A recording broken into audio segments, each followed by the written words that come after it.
في الفيديو ده هنشرح إزالة عيوب الصور أو بنسميها إزالة الرتوش زي ما شايفين في الصور اللي قدامنا دي. تعالوا نشوف.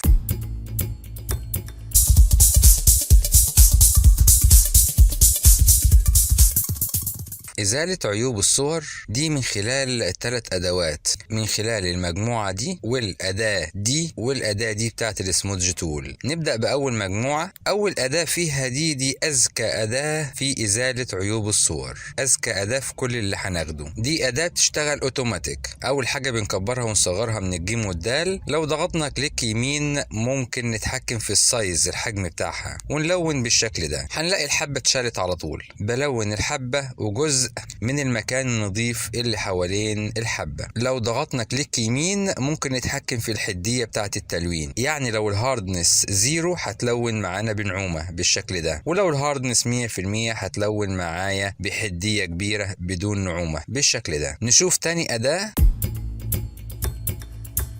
دي بناخد بيها عينة من مكان نظيف ونحطها في المكان اللي مش نظيف. باخد عينة ازاي؟ بضغط على Alt وكليك في المكان النظيف، وبعدين اضغط كليك في المكان اللي مش نظيف، وممكن اضغط كليك في كل مكان مش نظيف عشان اشيل كل الحبوب اللي في الصورة.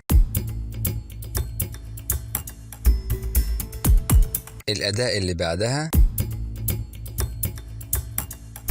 دي بحدد بيها الحبة بالشكل ده واتحرك على المكان اللي درجته مناسبة للمكان بتاع الحبة. دائما بيكون المكان المناسب هو المكان اللي جنب الحبة على طول، واضغط كليك عشان نلغي التحديد. الأداة اللي بعدها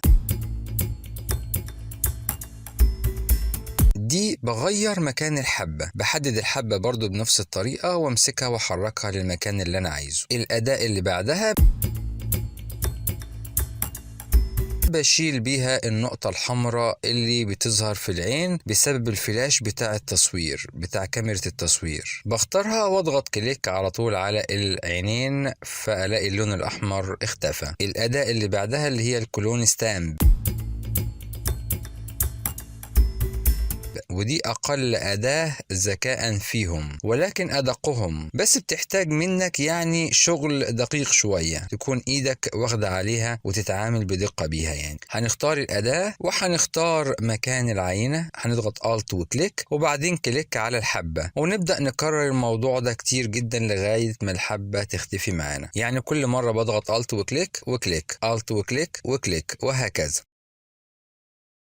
لو ضغطت على Alt وكليك في مكان ورحت بعدين في مكان تاني وضغطت كليك واتحركت كده، الاقي نفسي برسم العين تاني. دي هي فكرة الأداة دي، ان هي بتنسخ المكان بالشكل ده، ولكن العين عايزين نرسمها معكوسة. في الحالة دي بنروح من قائمة ويندو ونختار كلون سورس وبنختار انعكاس أفقي أو رأسي. احنا هنا محتاجين انعكاس أفقي، ونضغط على Alt وكليك على أول العين ونروح الناحية التانية ونضغط كليك ونتحرك بالشكل ده. وممكن كمان نعمل انعكاس رأسي، بضغط برضو Alt وكليك وبنزل تحت وابدأ ارسم بالشكل ده.